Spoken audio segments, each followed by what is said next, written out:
Hello, everyone, and welcome to our Open World panel for Future Identity North America. I am Alex Jeng, your moderator for this session, and with me are four esteemed panelists that I have the privilege of hosting today. In addition to being a product manager for the Cash Pro team at Bank of America, I'm also a board member for the Affinis organization, a standardization body.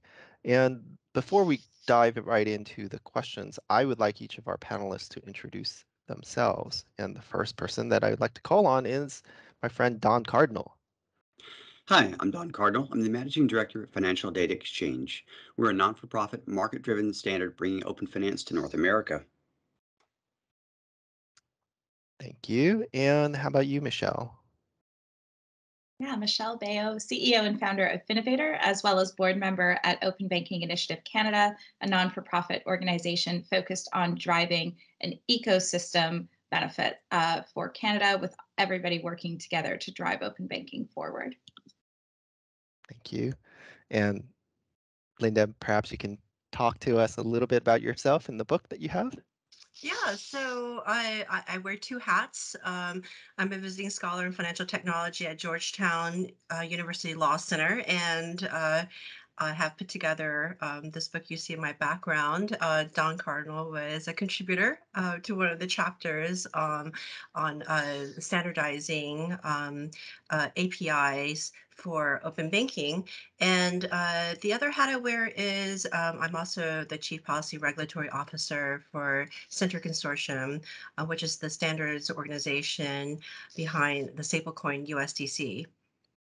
That will be an interesting topic. And last but not least, how about you, Tim?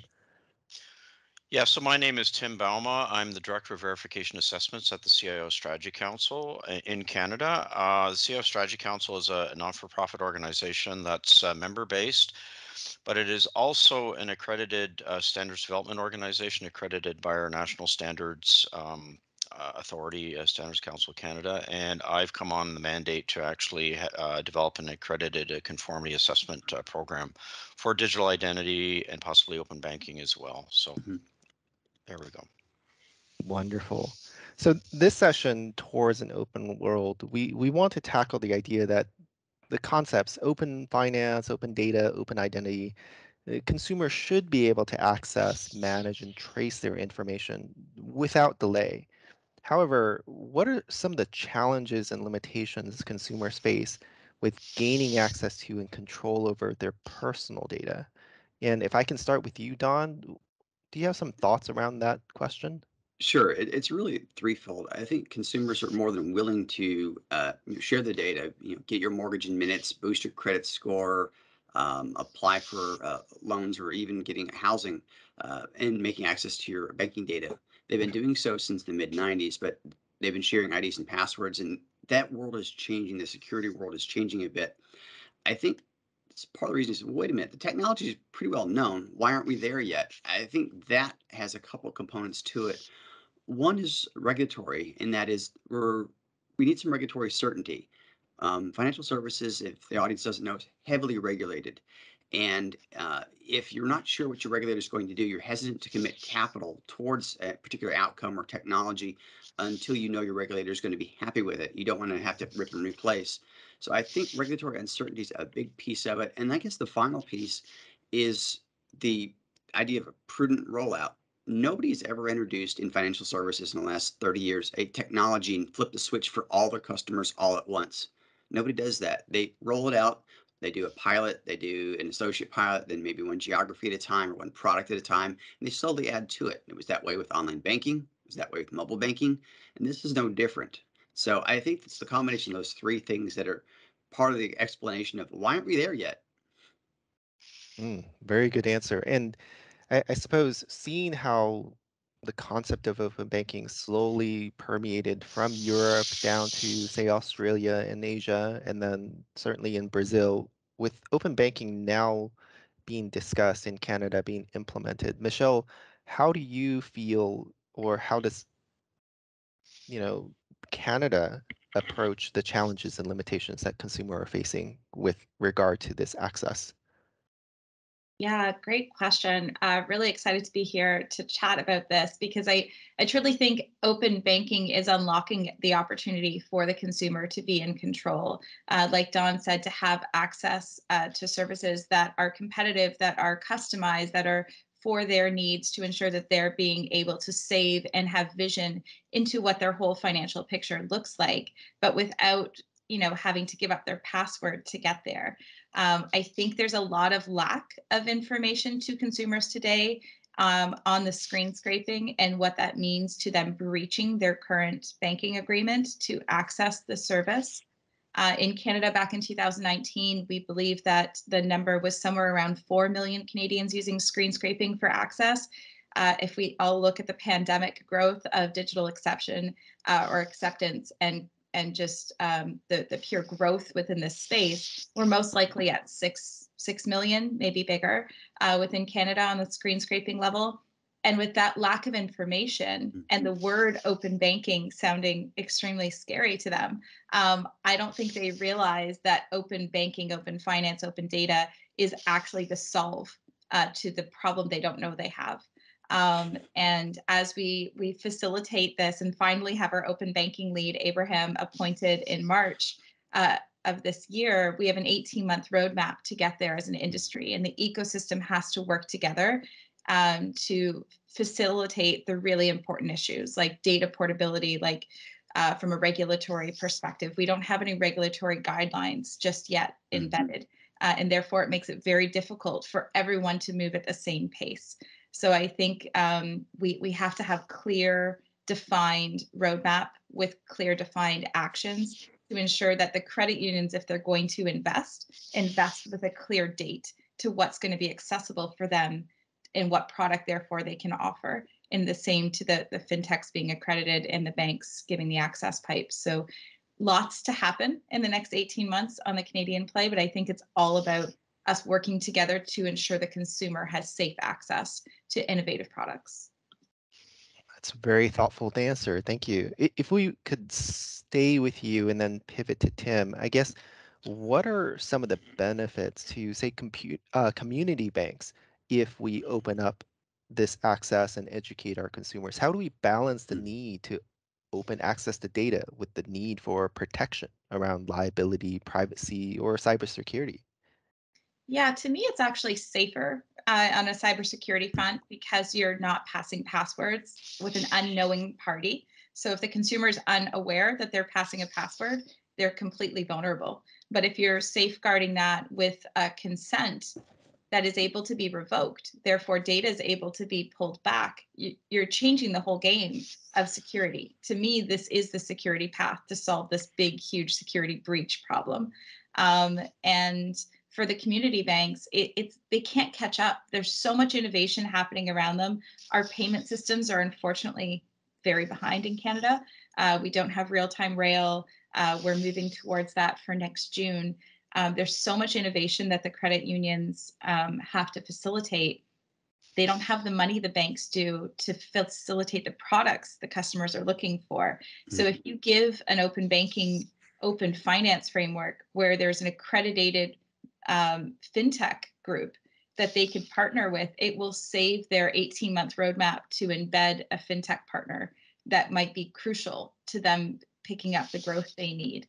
So it's giving them at their fingertips innovation without them having to build it themselves. So it's going to help the entire ecosystem win for the consumer and especially for the SME. And I love to say, and for the government, because there's a lot of use cases for the government to get faster payments, more secure payments through open banking. Great. And Tim, what do you think around this focus on the privacy yet benefits for all stakeholders? Are there things that we haven't discussed or considered? Yeah, I would say, and again, I come from a not so much open banking, but the work that I've done with the public sector, the government, and more broader policy. I would say that there's a fundamental shift underway, and we haven't quite figured things out. I would say that there's fundamentally new governance models that we haven't sorted out. We are starting to figure that out, like at the legislative level. There's some good work that's been done on what we call the digital charter within Canada. There's work on, even in the media yesterday, we have a privacy legislation that's 30 years out of date. And I would say, to your point, regulatory is certainly. I don't think we even know what the rules are yet. And I would say, even from a standards point of view, we don't even know what the norms are. And so there's a lot of work. And I think there's a fundamental change in the model. I would say the approach that we've always done is from a point of an institution, whether it's a financial institution, it's been like a risk-based approach. How do we manage a risk? And the equations flip to what I call a rights-based approach for the individual. I have my identity. I have a right to access your service. And that's some thinking that's occurring now. Like, I flip my thinking from the point of view, it's not managing risk from the institutional point of view. You have to do that. It's that you've got an individual that's now expressing their right in a digital realm. So I think there's some fundamental thinking that has to occur. That's going to impact open banking, open data, open everything. So we need to set this in a larger context. Mm. So Linda, as the esteemed author for this topic, are there ways where we can move towards a common approach to really know your customer, whether it is a person or it is a approach being taken by a large bank versus a community bank that needs to be considered as we talk about open finance and open identity? Yeah, there are many paths, one could take. And I have to echo what Don said and what Tim said. The question, though, is like, what kind of regulation, what kind of legislation? I think most importantly, uh, we need to have consumer data rights. And I mean, Tim said, you said in Canada, it's your privacy legislation is 30 years out of date. Well, in the US, for financial consumer data, it's 50 years out of date. And so, under Graham Leach Bliley Act and under Fair Credit Reporting Act, um, which were passed in the 70s, we have what are called passive data rights, where the banks are obligated to report to the customer, what their privacy policies are. But in the US, we as customers do not have what are called active rights, which are, the rights to control one's data. Like, um, uh, uh, I cannot share my data, take my data with me, choose who I want to share it with and for how long. And these are some just very basic rights that customers need in order to have or to be in order to use digital identity solutions. So I'm less interested in regulators telling us how to do it. I'm more interested in legislators giving us the fundamental rights to control our digital assets. And Mm. so to that end, uh, I think what if we don't concentrate the control of of one's data in the consumer, then it actually becomes more difficult to grow a data-driven economy, which I think many countries around the globe are trying to do right now. And so it's funny, everyone's thinking on the macro level, but we need to also zoom back down to the individual level. That's very interesting. If I can turn to Don and ask, I guess in the vein of HIPAA, the portability of your health information here in the United States, is there such a concept for open data portability? What is the link between a digital identity and concepts like banking and finance in an open world? How can we create open frameworks that would promote interoperability with your identity? And will data sharing help to increase this speed or accuracy between sharing and rights? They will. Supreme Court Justice Brandeis once said, "Sunlight is the best disinfectant," and so transparency is key. And the ability to have real-time information, as Michelle said, the faster you get information, the faster you can make more informed decisions. And I'll give you an example. You've got a small credit union that wants to onboard Alex Yang, and we can point over to Bank of America and say, hey, I've got a carbon-based life form in this session who claims to be Alex Yang, who claims to be a customer of B of A. And in milliseconds, they can actually over a secure channel authenticate and say, yep, not only is there indeed an Alex Yang, not only is he a customer of B of A in good standing, but oh yeah, there's a couple of years worth of transaction history. So the odds of him being a synthetic, this creature being something enveloped or created in 15 minutes ago, is likely nil. So what you see is the real-time rails creating a preponderance of signals. And any one of them is not sufficient in themselves, but you have this preponderance of signals that establish that more likely than not, whatever assertion for identity is indeed true. And so you're going to start seeing things like that come together, helping the AML, anti-money, for the audience, anti-money laundering, know your customer information protection. So I think that's one of the big findings or support for identity with open banking, open finance. I like that. Well, really, anything that doesn't require me to go into a banking center or an actual person meeting them face to face is good with me. But I suppose Michelle or Tim, do you believe maybe in Canada that sort of trust between one entity and another will exist, where one relies upon another one to perform the know your customer routines and the other one to actually comply with and enable a business which may or may not be related to their core business?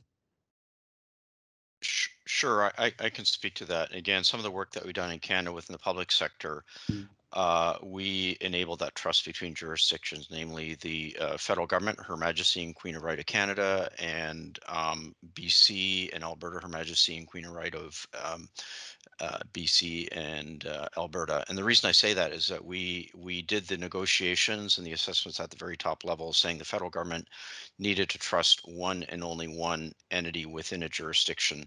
And so if you go to the federal site, you'll see that the federal government can accept a trusted digital identity that comes from BC and Alberta, and the other provinces will follow.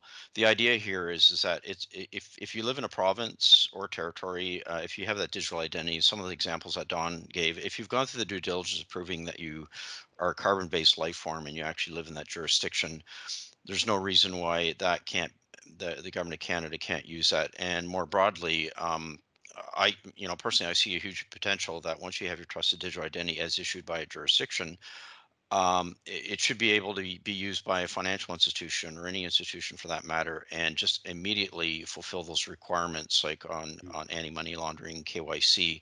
In fact, a lot of those regulations are enforced because there's actually a disconnect between how you've proven yourself, how you exist within a jurisdiction versus you accessing a service. So we're just trying to connect those dots. And again, it's really hard because we've been doing it at the jurisdictional level, and we've been developing what we've been calling the Pan-Canadian Trust Framework, developing new concepts irrespective of a jurisdiction, so that if a legislator wants to pick up and actually use the concepts, we've defined some terms like foundational identity, contextual identity.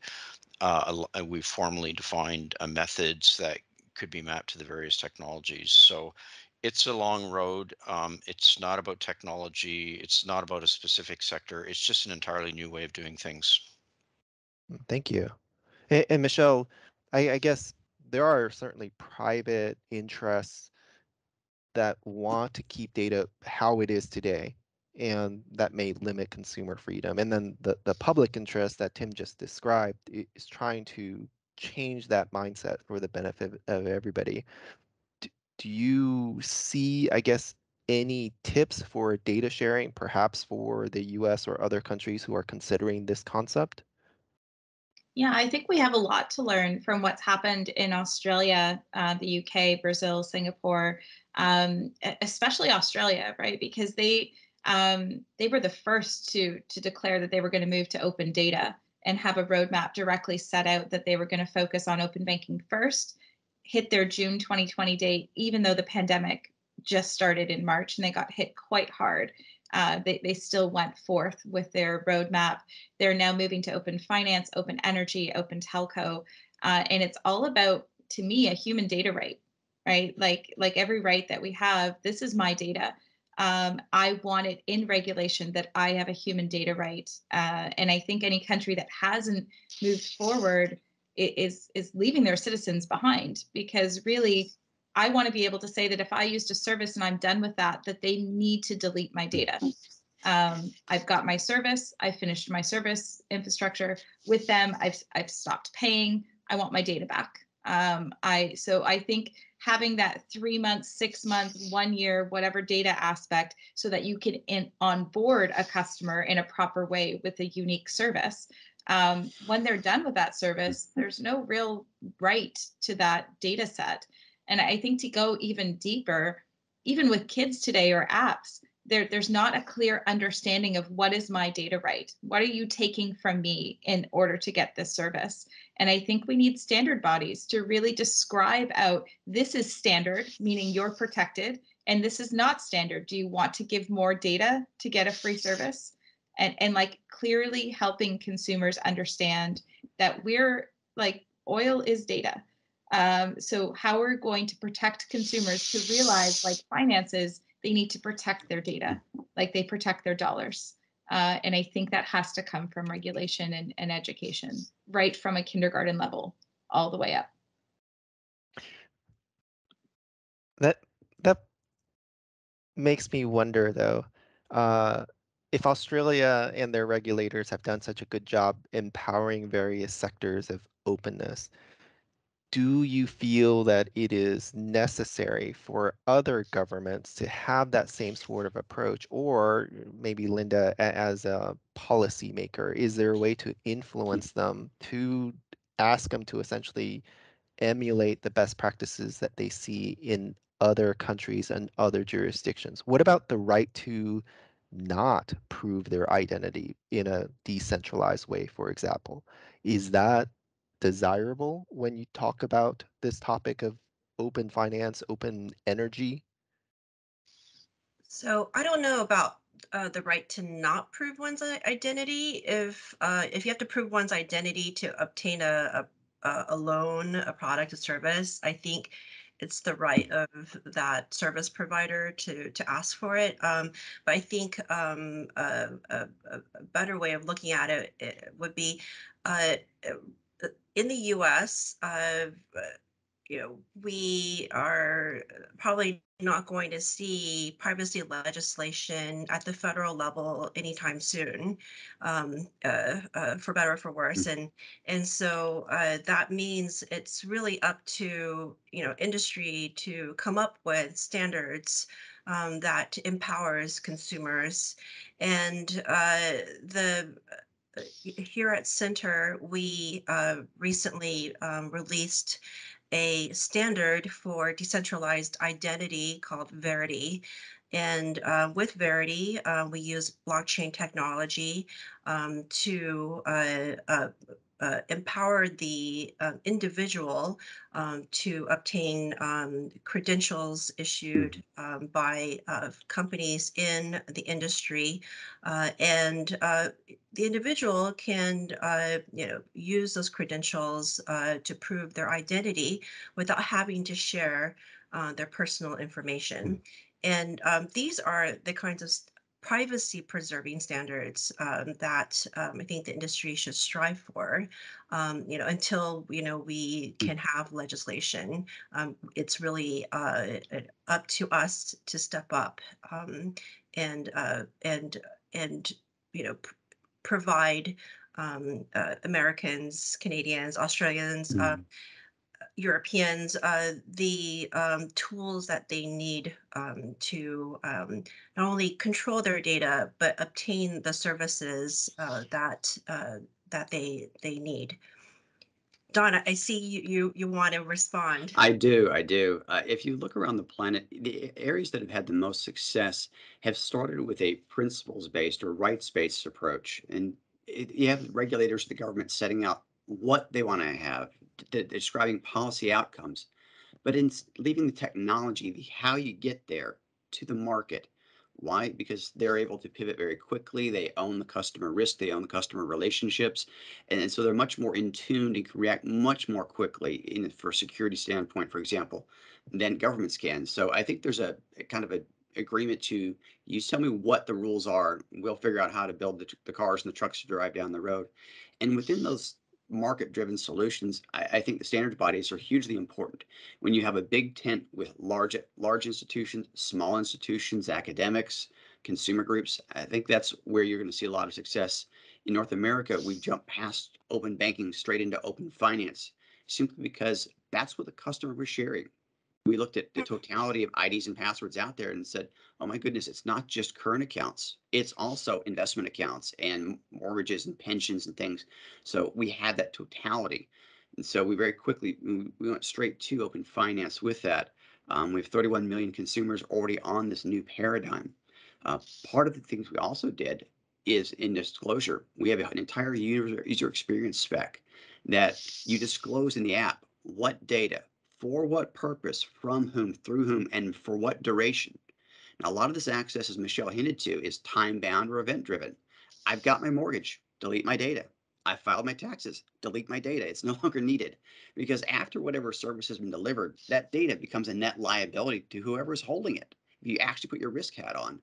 But similarly, there's some things that are ongoing. My accounting software will keep chugging along, and once a year says, hey, we're still pulling your data. Yep, I know. And that's fine too. And so you have that balance, but you do so by letting the market and the standards bodies that represent the market actually drive that.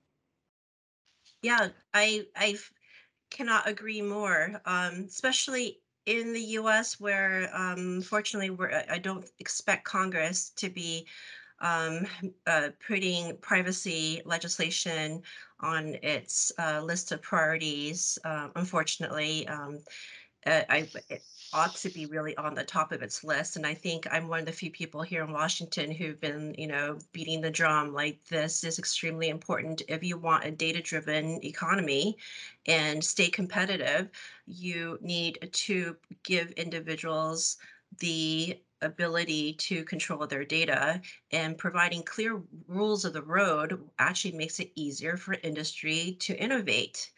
And the center, we're actually a standards organization, and we are trying to put together, build a framework for a more stable digital assets ecosystem.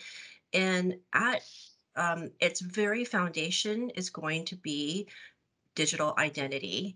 And we think decentralized identity, using blockchain technology, will give consumers the ability to access digital assets, services, and products, and be able to allow them to, authenticate who they are in the DeFi ecosystem, without having to go and into some brick and mortar location to prove who they are. Let me ask Tim and Michelle, for example, because we're still into the idea of seeing how Canada can apply what has happened in other countries. If, for example, the concept of blockchain is not quite, but almost equivalent to Bitcoin, the anonymous digital cash. It used to be you can pull up to a gas station and hand the clerk $20 to fill up your vehicle. And they really won't know who you are, then generally what you look like and the car that you are driving. As we move into the future and you have these avatars and metaverses with decentralized identities, you pull up in your electric car and you want to charge and you have a representation of you.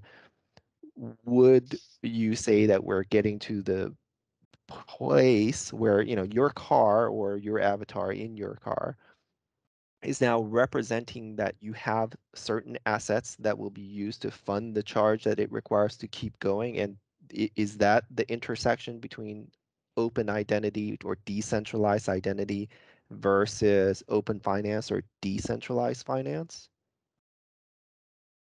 Um, as I said, like the technology, there's like these totally new ways of doing things. Like you talked about Bitcoin, the Lightning Network. There's a way to do anonymous payments that have no ability to trace back to the identity, or it's very, very difficult. Nothing's impossible in the digital world.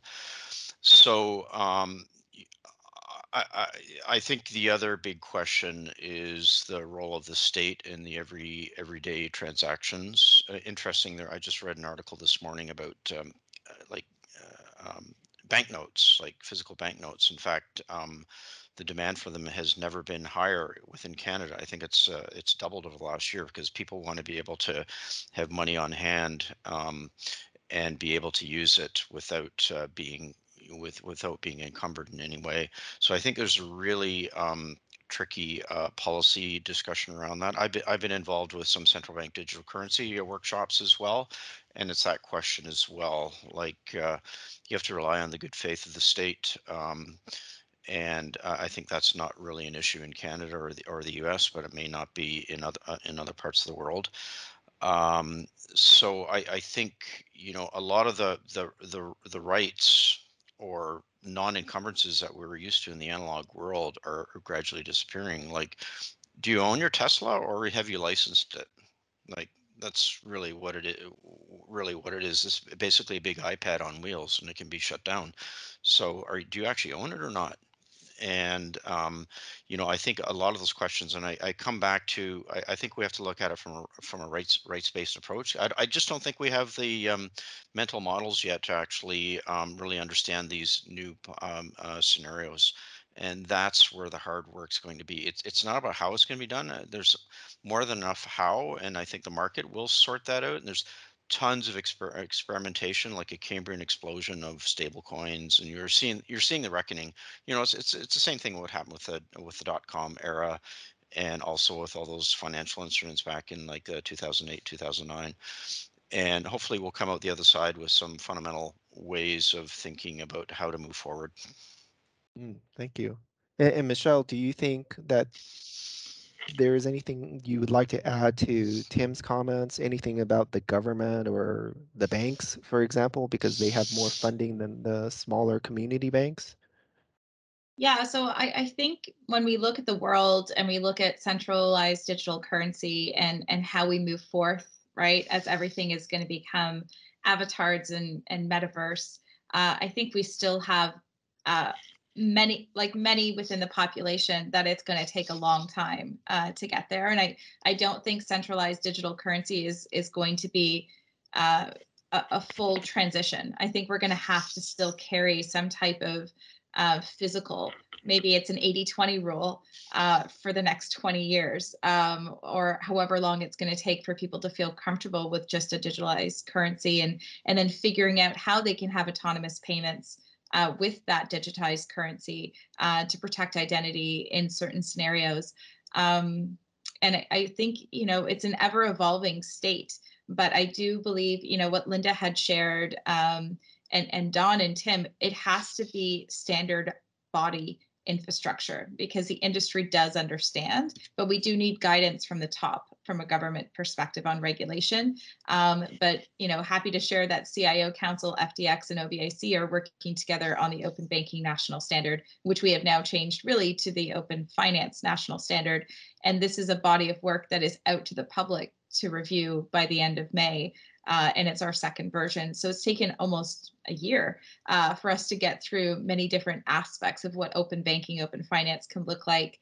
And I think when you move to CBDC, there's a lot of good work happening at the Bank of Canada and other places, but it needs public view, or at least industry view for public review. And I think then we have to grasp how it all fits and where the data rights and autonomy comes in. Yeah, if I can add very quickly, Michelle mentioned the Open Finance Standard. That's I wasn't involved directly, but it's with the CIO Strategy Council. We just issued a technical specification on digital credentials, and we're working on the second edition of our digital trust and identity standard that we issued in 2020. So there's some really good standards work that's happening in Canada that's worth to look at. Thank you. As we move to wrap up this session, I am curious in some of your thoughts around how to collaborate together. And this is done because I'm thinking about the current geopolitical tensions. If there are countries that prevent the openness of information in general, they hide their population behind firewalls, do we expect those countries to support the concept of common interoperable global standards for open finance? Or do you believe that it is something that would be very difficult with those types of regimes? So Let's start with Don.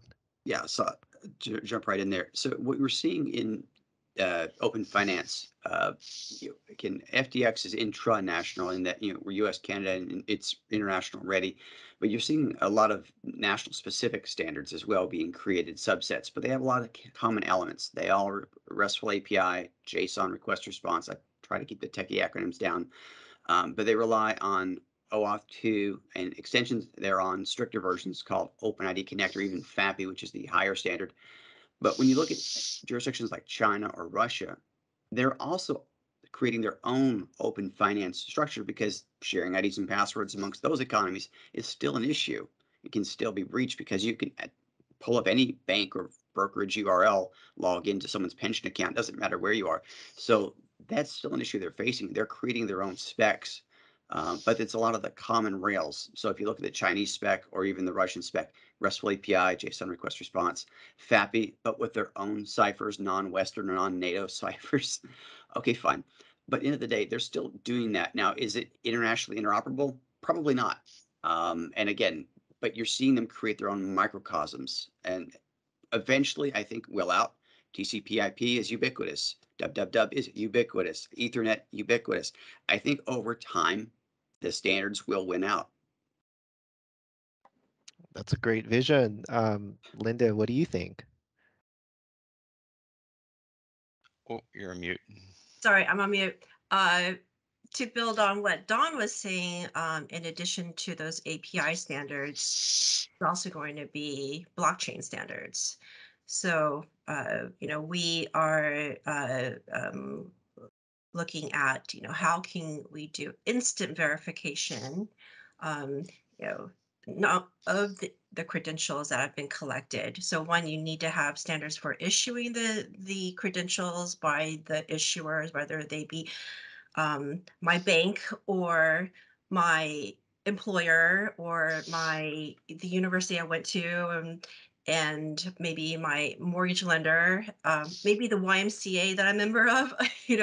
I could just go, a whole list of different types of organizations could issue me credentials saying that I am Linda Jeng, right? And then there would be standards on how to store those credentials in my own identity wallet, and it may not necessarily be in a wallet. It could be held in other places as well as part of your decentralized identity protocol.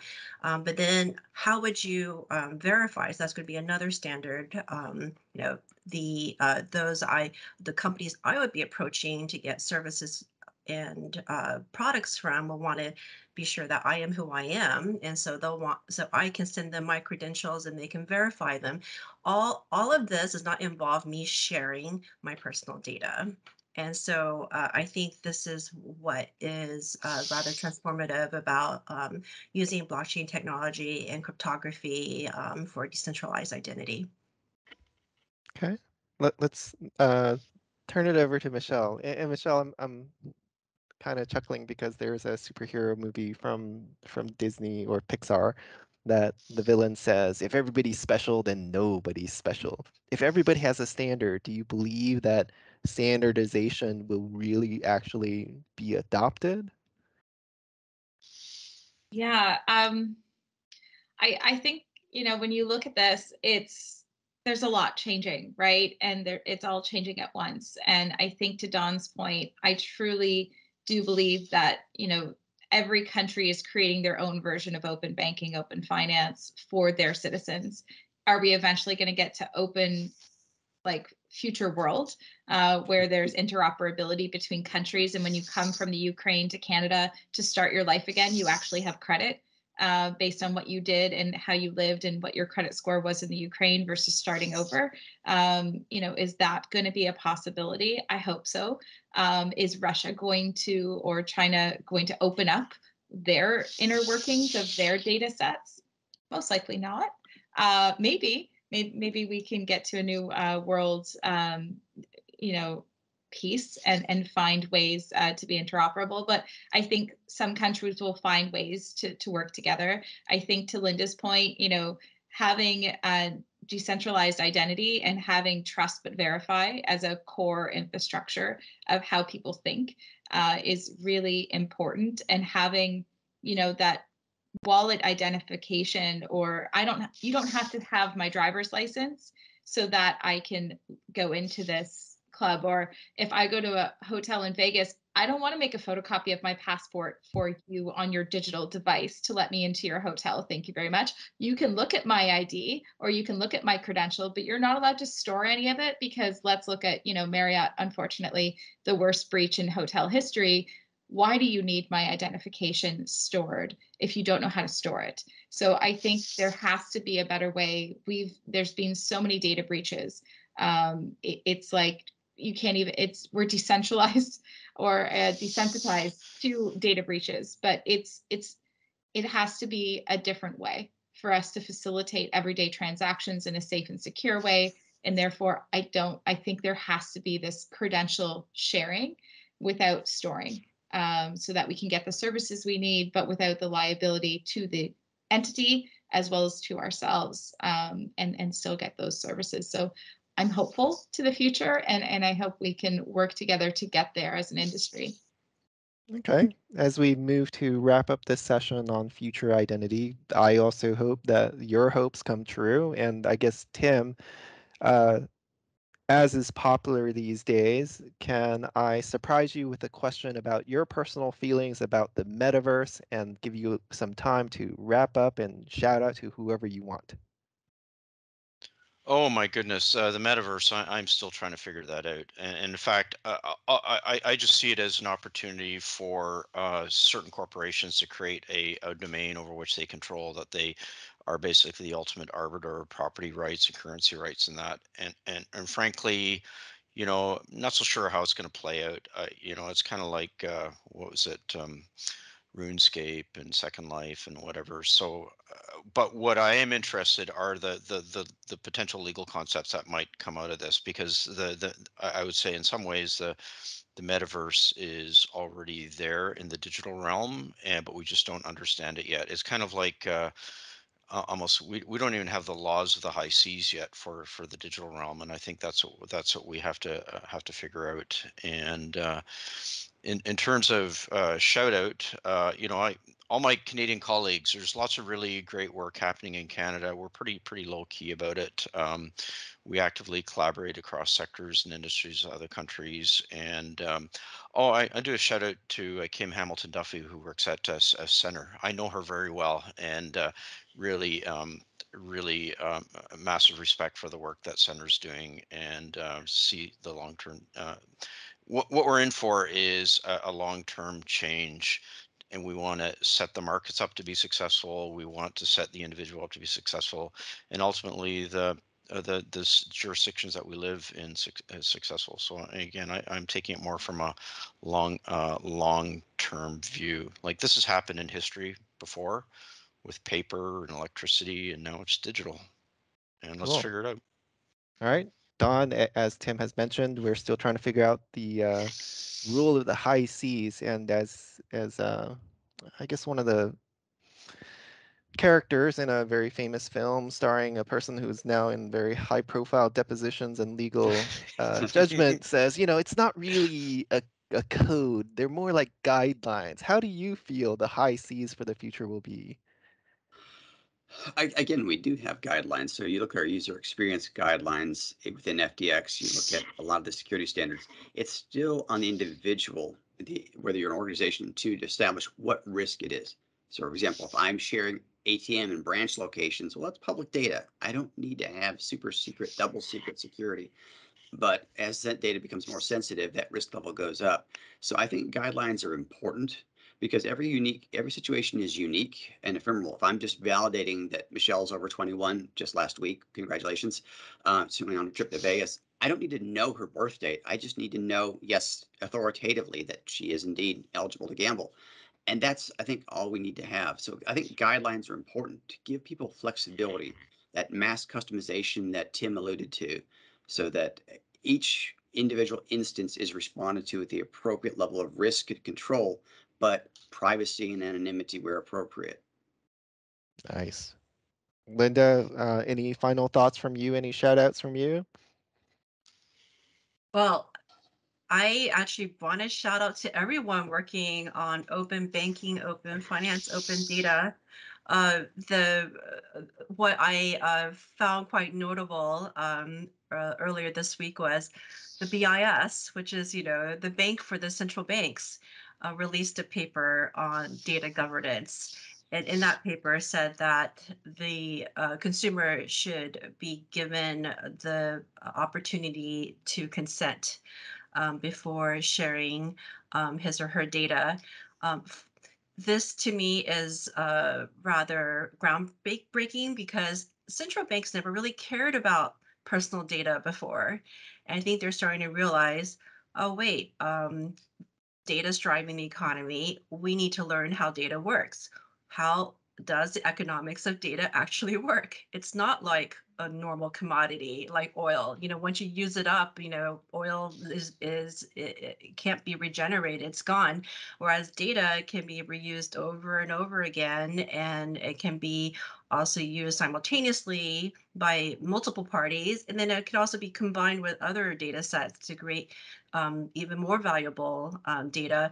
And so it's I want to shout out to the central banks for trying to understand how is our economy changing in this new world of blockchain, stablecoins, metaverse. Wow, I'm also surprised that a central bank would care about the people. It's almost like an inversion of a quote from a previous presidential candidate. I guess people are corporations too. So, Michelle, any feelings about that? Final words, final thoughts from you and shout outs. Yeah, I would like to shout out to Brazil for leading the way in showing how you can facilitate open finance or open banking within a 12-month span. And though it was a race and a sprint, I think that they really had the ecosystem, the central bank and the banks and the fintechs all involved in the discussion to get there. And I'm excited to the roadmap within Canada for us to get there for our citizens as well. And my shout out goes to Open Future World. I think there's events everywhere at this point that are virtual, so everybody can get to see what's happening in different markets like this event. And I think that the digital event opportunity for people to learn about open finance, open data, to truly drive forth lessons learned in the UK, Brazil, Europe, Singapore, Brazil, wherever. I said Brazil twice because I think I'm jealous. It really is so important because countries are trying to do so much at once. And I think we can only get there if we really take the time to learn what others have done and where we can, race forward and where we should hold back and sit down and talk about where things went wrong there and how do we handle that based on our country's ecosystem. So just really excited for the world to move there in their own, jurisdictions. Well, that's fantastic. And on behalf of the Future Identity North America Conference, it has been my honor and privilege to moderate all of you. I hope to see all of you physically in person, my fellow carbon-based life forms, maybe in Sao Paulo, maybe in Rio. But shout out to my CashPro team and colleagues who allow me to participate in events like this, even though it's not directly related to our support for corporate account holders. So thank you very much and have a wonderful day.